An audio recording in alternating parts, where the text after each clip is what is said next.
and welcome to Thrive Studio tonight. And my very interesting guest tonight is none other than the beautiful Ann Vodicka. How are you, Ann? I'm very well, Carrie. And yourself? Oh, I've got to just turn this music off. Last week I had a dreadful time and I forgot to turn the music off, so now I've done it. So welcome, Ann. How are you? There's nothing like live, is there? Put you right out there. That's right. So, and by now, I think anyone tuning in will know that I'm just a little bit wacky, and that's fine. And then we met. The most interesting thing is we met about 2 years ago, I think. It would be about that, yes. I think so. And we did it because we both had made some changes to our occupation, our careers. We'd taken a leap of faith. We were adapting and going, heavens above, we've got to find another community. And the community that we found together was LinkedIn Local Sydney. So I'm going to do a bit of a shout out to Gillian Bullock and Jane Jackson, who are Jack and Jill, and they lead LinkedIn Local Sydney. So that's where we met. Yes, and ever since then we've just been good buddies. We have now. You know, everyone is now slowly coming out of what I call the cocoon that we've been in, or the bubbles that we've been in over the last couple of months, and it's very interesting when you're out and about, and as we are now able to, what people's behaviour is like. And for those of us who thought that we could get away with just wearing our tracky bottoms and a nice top, not getting dressed up for the day of work, which was at home, you're the girl we need to talk to. So tell us, Ann, and tell everybody a little bit about what you do and what it is that really makes your heart sing about the work that you do. Well, I help women in transition. So that could be someone who is going for job promotion or is leaving work and transitioning into retirement but still active within the community. It could be someone that's gone through menopause. It could be someone that's even just someone who's dedicated, or generally women have dedicated their lives to looking after the family. And finally they think to themselves, you know, what about me? I think it's about a bit of me time is needed. Or somebody who just thinks, I'm feeling a bit blah about my image and the way I'm presenting to the world. It's not making me happy. What do I do to, you know, build that inner confidence and let it show on the outside, and dress the way that I feel really comfortable, so that I'm being genuine about who I am on the outside and I feel good about it. And I've got this wonderful toolbox of colours and style tips and, you know, how to reorganise your wardrobe and make new outfits of things you've already got, take people shopping, so that make that really easy, so that women can just get on with focusing on what they want to get on with, which is a great life, and feel good about it. So that's what I do, and that makes me feel good when I know that my clients are really happy, because it not just helps the outside, it actually helps the inside. And so then you get those feelings of well-being and joy. So really, really very fulfilling. Well, the potential has been that we've just sort of gone, narrow. I'm feeling drab, so I'm not going to actually be putting on the mascara today, or having a shower, or putting up, or I'll sit up at my Zoom meeting in my pajamas, which it became a little bit of a joke. I mean, we've all got an Aussie sense of humour. We can take the mickey out of ourselves as well as each other. But for the corporate look or the business look, and I tend to think now it's more a business organisational look, not necessarily the stiff corporate look as years gone by. And our fabrics have been absolutely amazing with the elasticity that adds to comfort and stretch, and being able to sit and being able to pop something on top, so that layering of the different fibres as well. So all that goes to how we are also feeling about being locked up as well, I think, or in isolation. The other day I heard someone talk about it as social sheltering, safe sheltering, and I went, oh, I really like that. So I understand there'd be plenty of people who've gone through their cupboards during this time as well, gone, that's it, I've been going to do this for ages, let's get rid of it. And I hope they actually picked up the phone and said, hey, Anne, get online and help me do this. So tell me how you've had to adapt your business in the last few months, Anne. Well, It'll be very interesting. Yeah. It's interesting that you say that, Carrie, because it's exactly, I had to think about and adapt to what was happening, because all of my services prior to the pandemic were face-to-face. Yeah. So I thought I had to postpone a lot of appointments. And when someone decides that they're ready for this transition, this change, they're so excited about it, and it's kind of like, I want it now.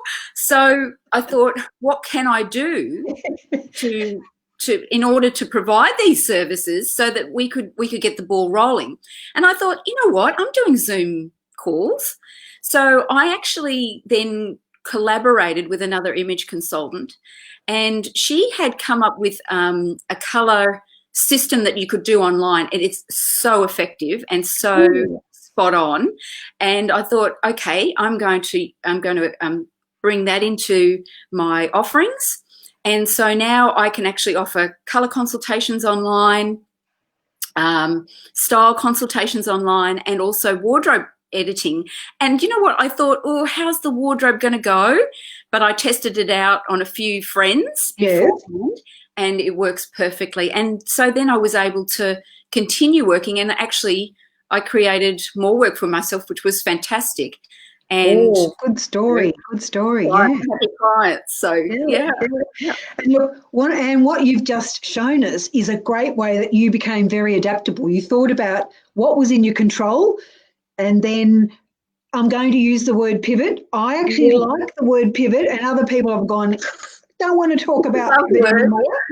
But it doesn't matter. Me, flexible, adaptability, using what you know is already working well and putting it into a new situation, because there's a lot that wasn't on, you weren't able to control. So you actually had to work differently. Yeah. Yes. And I think too, Carrie, it was about another part of that was communicating it. So, I could have had all of these things ready to go and thought, wait for the phone calls. But I thought, okay, let's do newsletters. Let's put it out on social media. Let's put it on LinkedIn. Let people know that I have these things to offer them, because they might be at home and feeling like I've got in Marie Kondo my entire life. I can help them with the wardrobe. So, Yeah. Oh, look, I many years ago, my first teaching degree was home economics, and so I was always a textile girl. Loved textiles. Had to learn how to cook, basically for the home science part of things, but always loved teaching that. And then when I had my children, I spent 10 years at home, and basically interest rates for our home loans was 17.5%. I know. Great. One wage, 4 kids, and I just sewed everything. Kids' wardrobes. And then I made, in those days, and who's listening, it was a cash business.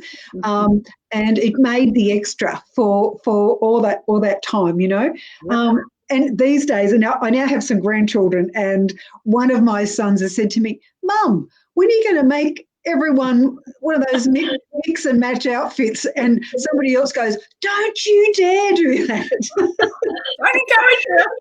But it's interesting, isn't it? Because there's a lot more people who are interested in recycling now their clothes. Yes. Vintage is really huge. Oh, yes. So, the disruption has given us time to think.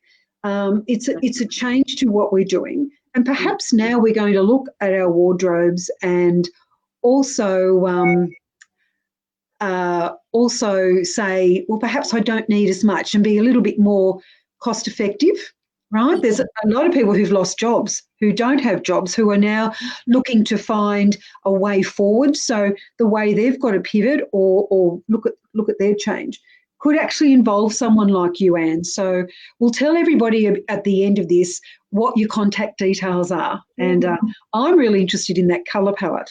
Mm-hmm. Oh, I look, we were having that little discussion together before we went live, and I have clients come to me for colour that their mum brings them along. So everything from the youngest young lady that I had was 12, and I had 3 ladies come together last week, and they were in their late 60s, and they said, you know what, we're sick of not knowing. It's so empowering to be able to go into a store and actually just quickly, have a quick look. Yeah. So I'm going to leave that entire section because it's black and white, and I know that black and white is not. But over there, where that gorgeous rust color or that gorgeous tan color is, oh my gosh, I'm going to go and have a look there. So it's about saving time. It's about saving money. It's about buying things that you love, that you actually look in the wardrobe and you can literally close your eyes, pick something out and go, I know it's going to work for me. And I know that when I put it on, I'm going to feel great. Fantastic. Fantastic advice.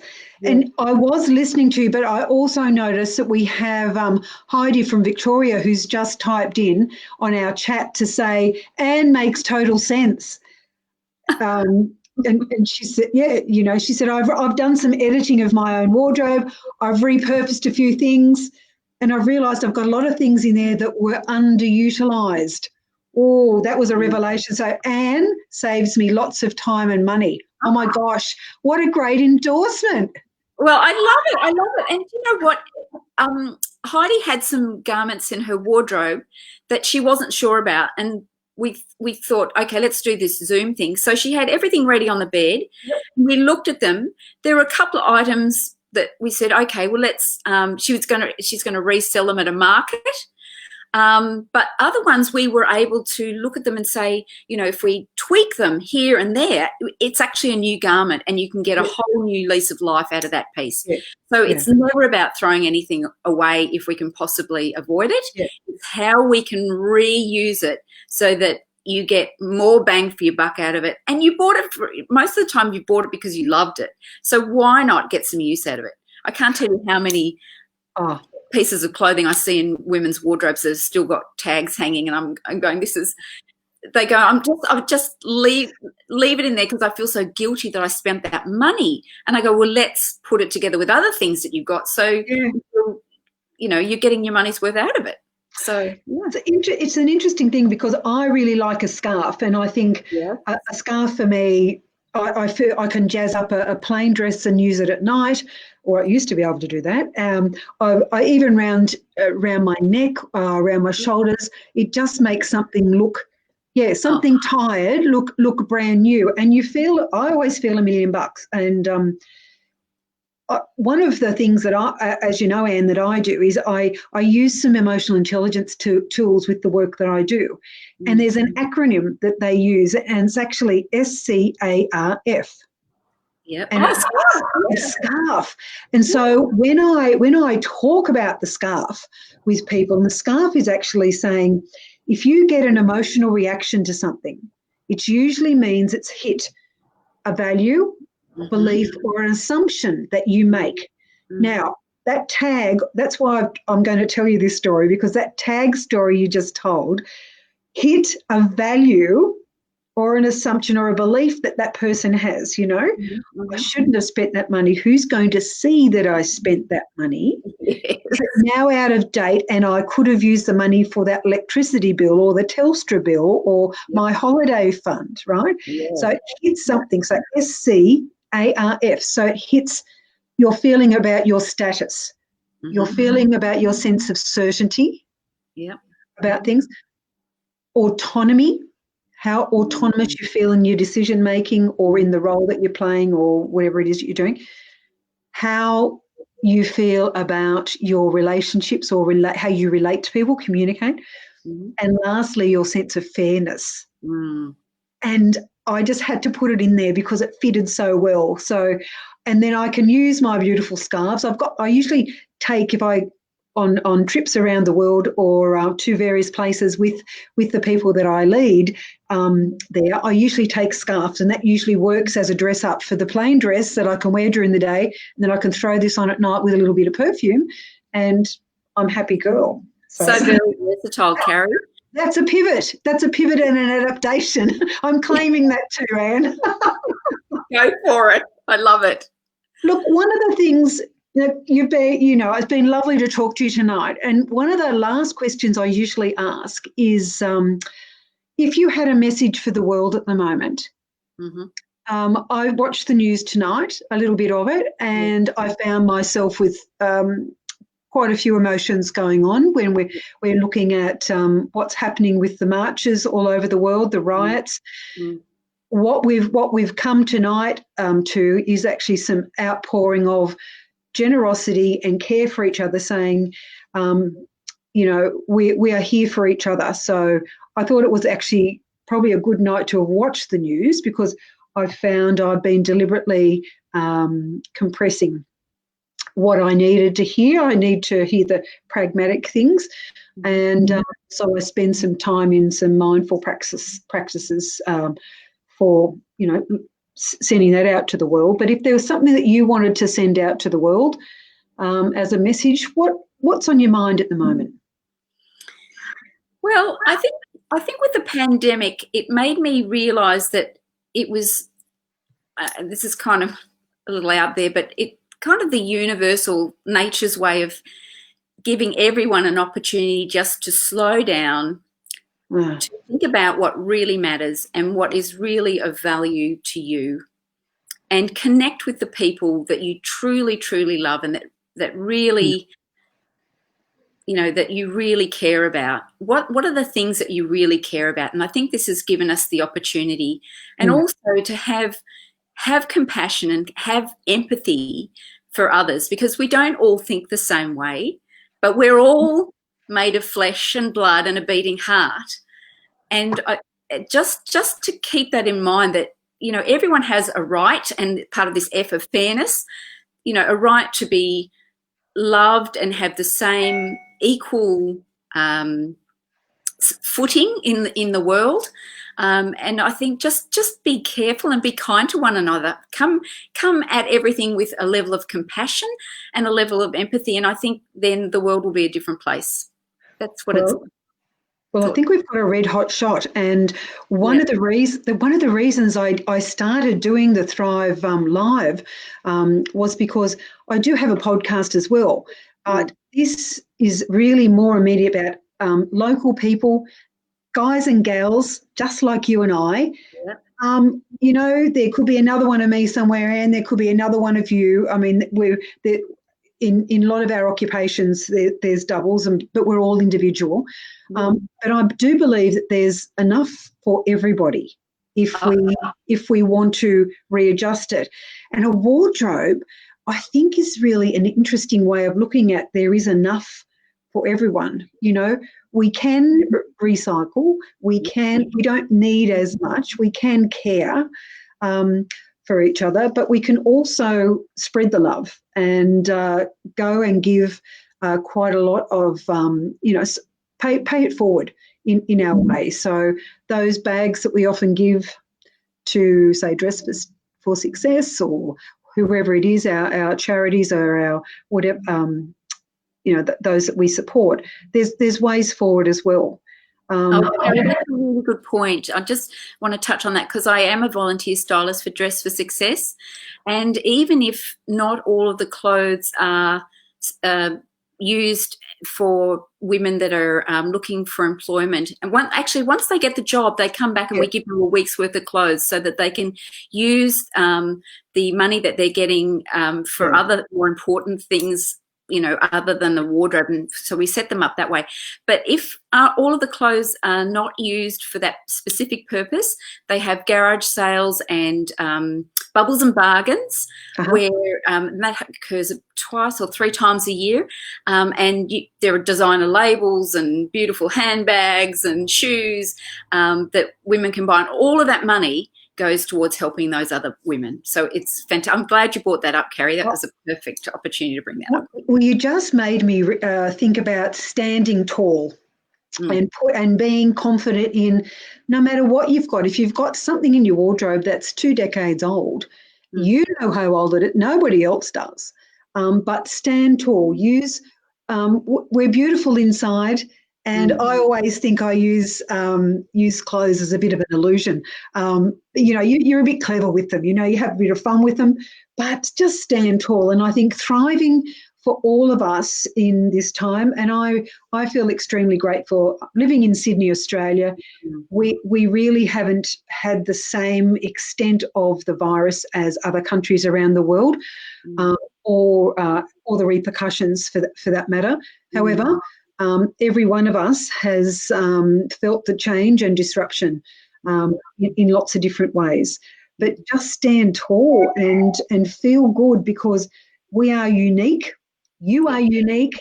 Our listeners are unique, and we have much to contribute. So I just go for it. Colour your world with things that make you feel good and good. So believe in yourself. Yeah. And I think that what you were saying there, that inside, being beautiful on the inside, the word beautiful is subjective. So, but if you feel beautiful on the outside, inside, they just kind of all work together in harmony, and they feed off each other. So if you're feeling good, say you're feeling a bit flat in the morning, and you put on something that is an exceptional colour, or it makes you happy every time you put it on, or somebody might comment and say, gee, you're looking well today, Carrie. It just lifts your spirits. And isn't it funny how something that's some people would think was quite trivial, it actually isn't at all. Works. It's part of the whole parcel. It's so enriching. Yeah, and it's a great habit to make sure you actually do look after yourself. Get out there and get that beauty shining. That's what I say. Yeah. It's about self-worth and self-value. Yeah. Now, Anne, if anyone would like to contact you, let's give you a big blast. What's your best contact details? All right. So my email, if you want to contact me via email, is Ann without an E, so ANN @imageconfidence.com.au. If you go to the website, which is imageconfidence.com.au, there is a way that my phone number's up there, or there's a contact page. So you can get lots of ways you can get to me. Fantastic. And I'm on Facebook, and I'm on Instagram, and I'm at LinkedIn too. So happy to see you. Thanks, Gary. I feel very blessed today that I bumped into you, because I walked into a very large room and knew nobody, and I just went, okay, girl, let's go say hello to somebody, introduce yourself, and I think we felt the same way. So isn't that what life is all about? Connecting, and you never know, if you're open to things, what happens for you. So thanks for being on Thrive studio tonight, and it's an absolute pleasure. I will see you soon, no doubt. You will, Carrie. Thank you so much. Mwah. And if anyone like to know more about what I do, pop on to carriebenedette.com. I'm on all the socials. It's always Carrie, Carrie, Benedette, Benedett. And I'm going to be cheeky. It's easy to remember. Carry a bag. See you, folks. Bye, Anne. Bye.